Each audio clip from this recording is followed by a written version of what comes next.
Estamos en la segunda hora con lluvia, nos están diciendo aquí, está lloviendo ya llueve, bueno, la lluvia es vida, dicen algunos, no hay que tenerle miedo, bueno.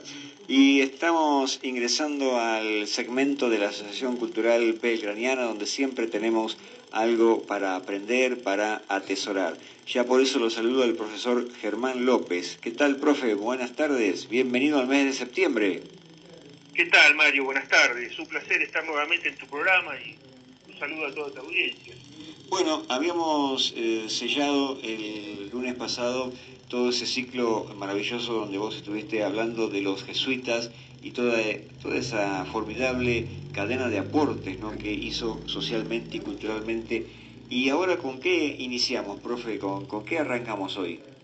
Y vamos a seguir con estas influencias, ¿no?, que hubo en el proceso revolucionario hispanoamericano. Y una de ellas fue la Revolución de Haití, que fue el primer país de América Latina que obtiene su independencia en 1804.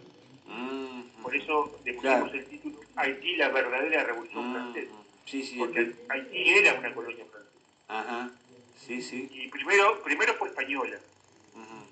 Y después pasa a manos de Francia.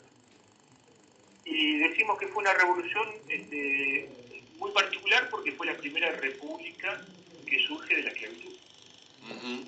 Por eso decimos fue una verdadera revolución, porque por ahí este término se presta confusión, porque llamamos revolución a procesos que no significaron un cambio rotundo o radical de las cosas, ¿cierto?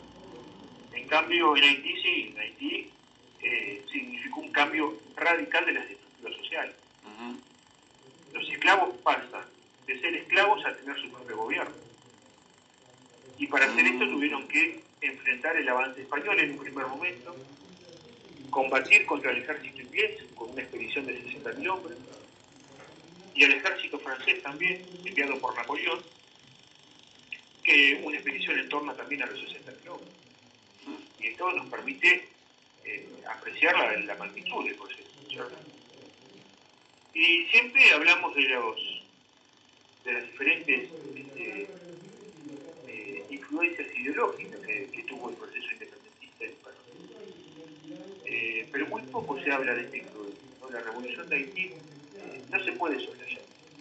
Es una revolución de la que muy poco se habla porque fue la primera revolución exitosa llevada adelante por esclavos. Se dieron muy pocas revoluciones de estas características de la historia. Para observar algo similar, nos tenemos que remontar por lo menos al Imperio Romano con los levantamientos de esclavos liderados por Espartaco. Entonces, por eso decimos que en Haití se dio la verdadera Revolución Francesa. Ya vamos a ver por qué esto, pero esto se da en el contexto de la Revolución Francesa y el impacto que tuvieron las ideas de libertad, igualdad y fraternidad en una colonia como fue Haití. Porque los europeos, los franceses, pensaron en principios para Europa, pero de ninguna manera los pensaban aplicar a las colonias. Y esta fue una contradicción muy grande, ¿no? Siempre fue libertad para los libres e igualdad para los iguales, nunca para los esclavos. Por eso hay que tener cuidado cuando nos hablan de libertad o de igualdad, porque puede que no estemos contemplados dentro de esas categorías, ¿no? Y esas palabras tan importantes. Qué interesante observación has hecho, ¿eh? Sí. Entonces, para analizar este proceso, vamos a tomar como fuente historiográfica un clásico renombrado, se denomina Los Jacobinos Negros, un libro de Christopher James, de 1938. Y esto fue un movimiento revolucionario en el cual los esclavos logran deponer el sistema esclavista.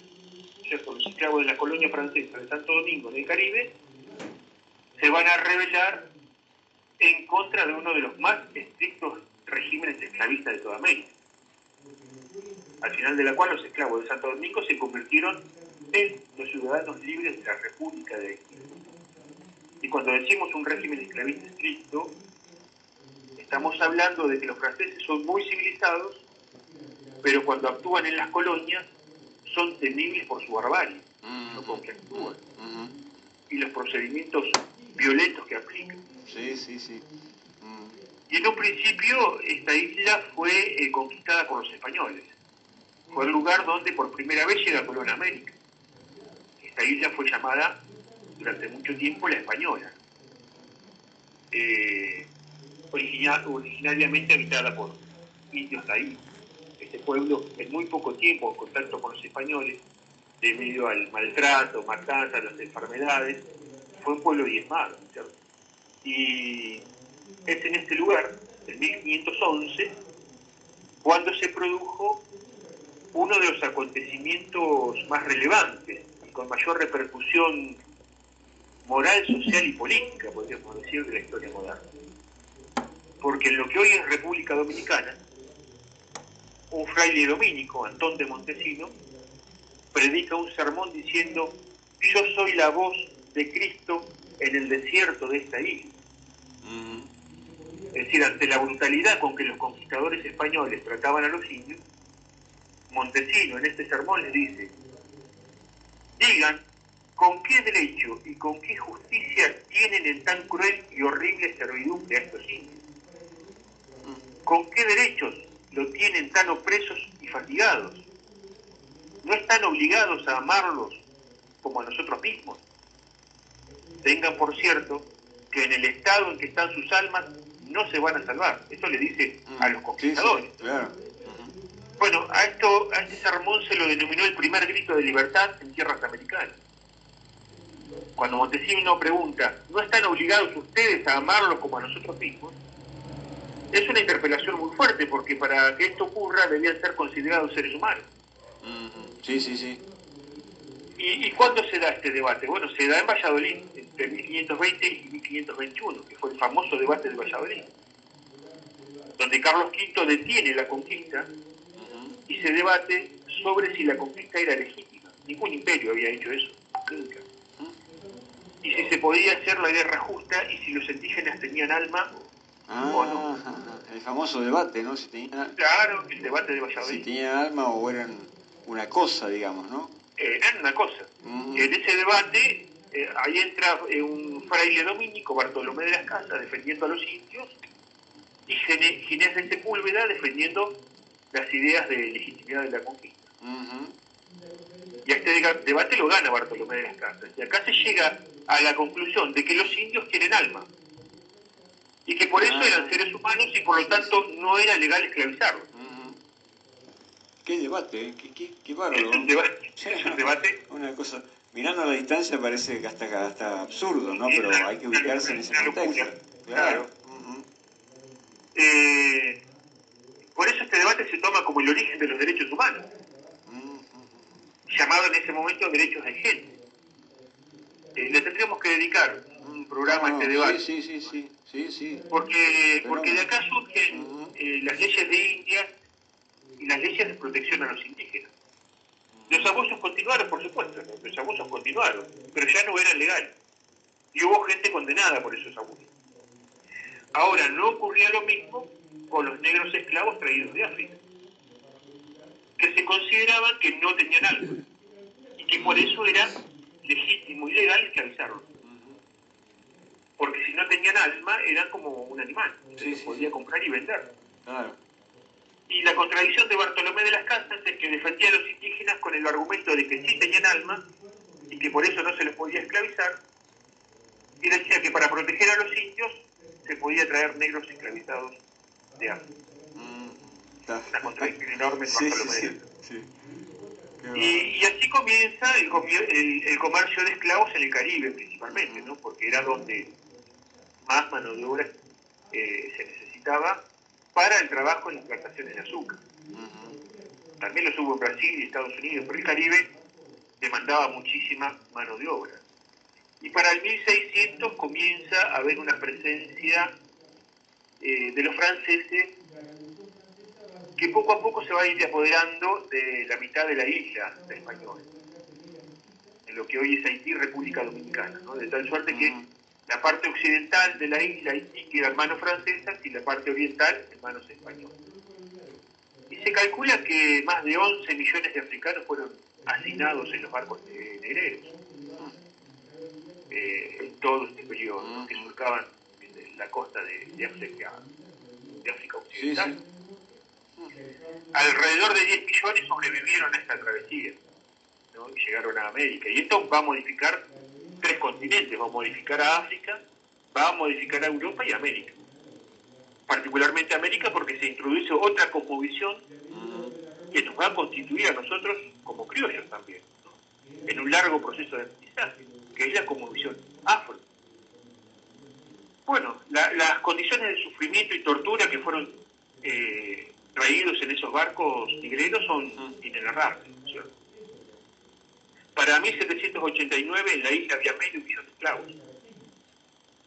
Y la Revolución Francesa va a dislocar el funcionamiento de esta sociedad. Estaba formada por una clase media mestiza y una minoría blanca dueña de la plantación. Y un gobierno colonial con funcionarios franceses. Y cuando el control colonial se relaja debido a la Revolución Francesa, en medio de la confusión política, los esclavos se levantan en rebeldía contra ese sistema oprobioso que es la esclavitud. Y comienzan las rebeliones.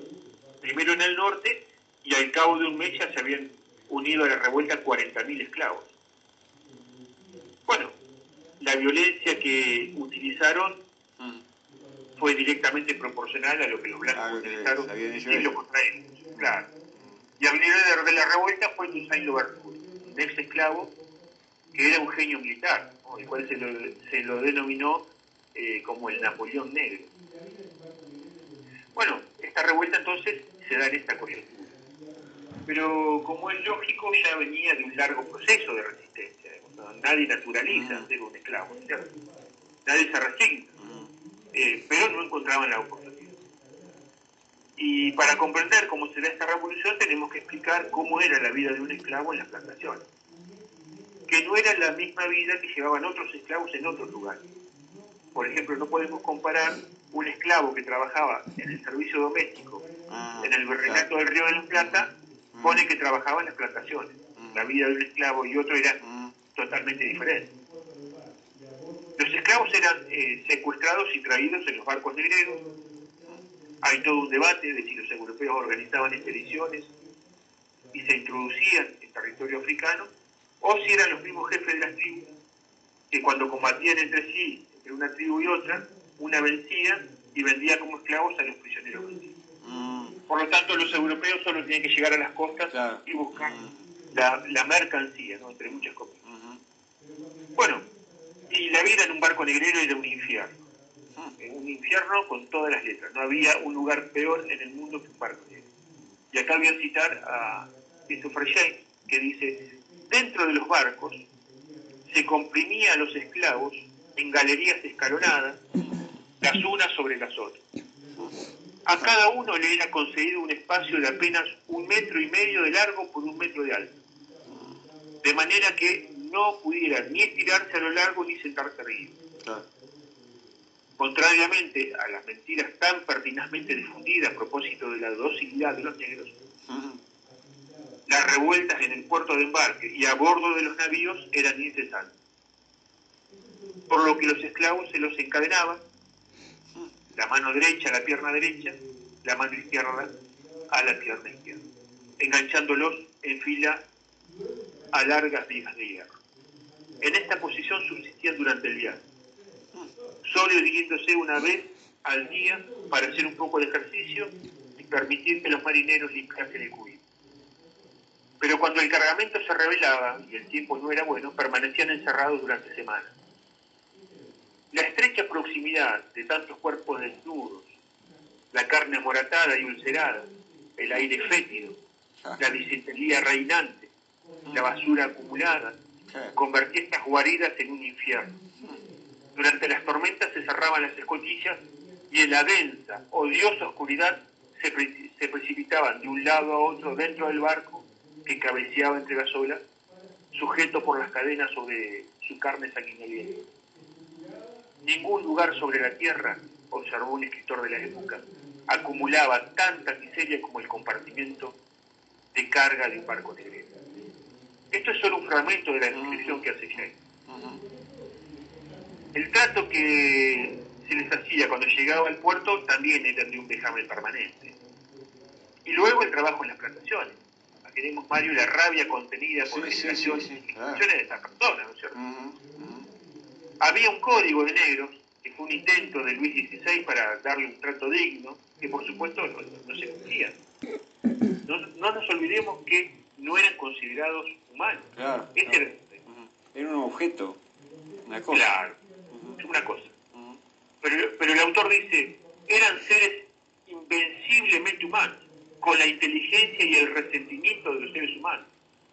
Inducir en ellos la docilidad y aceptación requerían un régimen de calculada brutalidad y terror. El terror era el único modo que tenían los dueños de las plantaciones para sostener un régimen ¿Y sí? que se estructuraba en función o en la base de 500.000 de esclavos, siendo estos una minoría blanca que no sobrepasaba las personas. Solamente el terror y la violencia podían sostener esa estructura. Entonces, con esto tratamos de describir la parte más oscura de la condición humana, ¿no es cierto? El hombre puede llegar a hacer las cosas más sublimes, como también puede llegar a lo más abyecto y ruin de la condición humana, ¿no es cierto? Esclavos hubo siempre en la historia de la humanidad, pero nunca se los había deshumanizado. Eran seres humanos esclavizados. Pero hay un momento en la historia del hombre, y esto es a partir del siglo XV, con el comienzo de la modernidad, que el concepto de esclavitud gira una nueva forma, que se construye en torno a la raza. A partir de ese momento, la esclavitud no se da solo por razones económicas, sino fundamentalmente ideológicas. Esto quiere decir que la racionalidad moderna, en algunos casos, lo vemos como algo muy avanzado, como ese despertar de la diosa razón, el conocimiento científico, lo que hemos visto, pero tiene su contracara, ¿no? Tiene su contracara en la esclavitud moderna, en base a la racialización del hombre, ¿no? Pero con argumentos científicos, porque daban argumentos. Ahora son sabios científicos, pero en esos momentos eran considerados científicos. Claro, ¿no? Por eso hay que contextualizar, ¿no? Todas estas cosas. Entonces, bueno, de este modo tratamos de describir la vida de los esclavos en las plantaciones, para poder comprender luego cómo fue este proceso revolucionario, donde estos esclavos van a descargar toda su rabia contenida durante años, porque van a matar a todos los blancos. Y esto es algo que hasta el día de hoy al pueblo haitiano no se les perdona. Porque para comprender la situación actual de Haití hay que comprender su historia.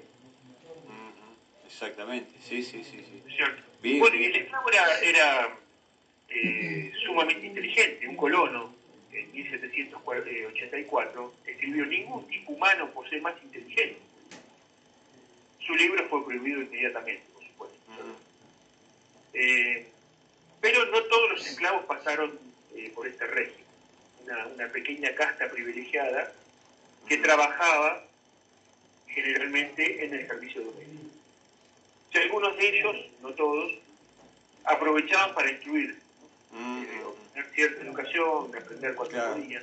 Bueno, los líderes de una revolución son normalmente aquellos que han podido aprovechar las ventajas culturales del sistema que luego van a atacar. Eso dice James, ¿no?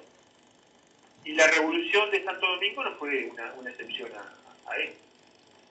Y finalmente los esclavos nunca se resignaron a ser esclavos. Y existen un montón de anécdotas de resistencia. Hubo rebeliones, hubo comunidades de esclavos libres que se refugiaron en los montes, en las montañas, esto se les llamó cimarrones, que conformaban comunidades importantes que luchaban permanentemente. Pero llega un día que hacen la revolución, y eso es lo que vamos a contar que viene. Exacto. Vos sabés, profe, que me quedo con dos cosas importantísimas dentro de todo este bagaje tan excepcional que has dicho hoy. Por un lado, me venía a la mente, no sé si está contextualizada, pero me parece que más o menos por estas cosas, por estas épocas, la película Raíces, ¿no? Es una contemplación extraordinaria de la esclavitud, ¿no?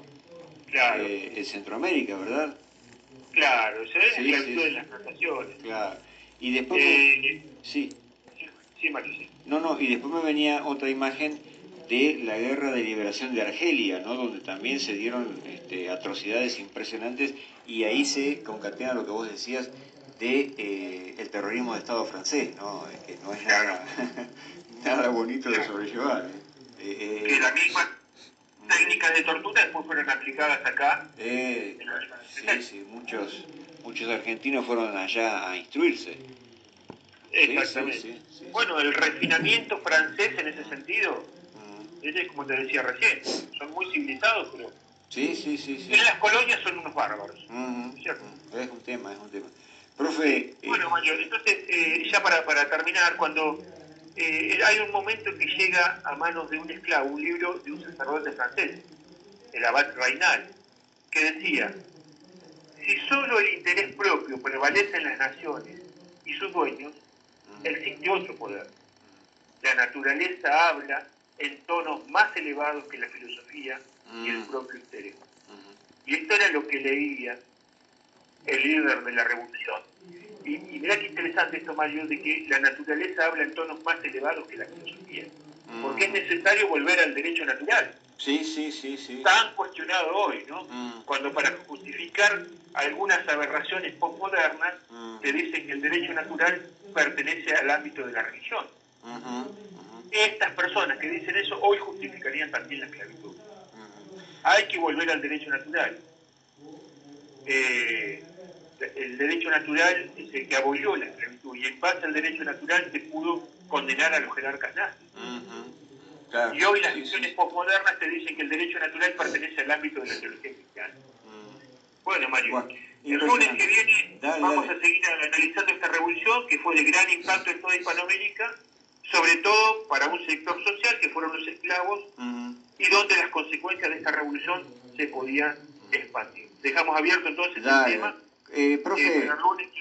Profe, cortito, acá pregunta Guillermo, dice, ¿la esclavitud sería algo así como hija del prejuicio? Y sí. Claro. Así la podríamos definir, ¿no? Y sí, porque vos considerás que el otro es inferior. Claro, exactamente. Si vos decís que el otro no tiene alma y es un animal. Sí, ya con eso. Claro. Brillante, profe. Lo interesante es esto que se da en tiempos modernos. Claro. Es decir, la racialización del hombre se da en tiempos modernos. Antiguamente se esclavizaban, pero o se esclavizaba al hombre porque no había pagado una deuda, o había perdido alguna guerra, pero no se lo deshumanizaba. Acá se decía que era un animal solamente porque tenía la piel color negro. Exacto, y no tenían absolutamente ningún derecho, ¿no? Obviamente. No, por supuesto. Claro. Bien. Si era un animal no tenía derecho. Exactamente. Profe, brillante como siempre, excelente tu alocución de hoy. Te mando un abrazote grande y quedamos atentos entonces a la continuidad para la semana que viene. Cómo no, Mario, un abrazo grande. Un abrazo grande. Gracias.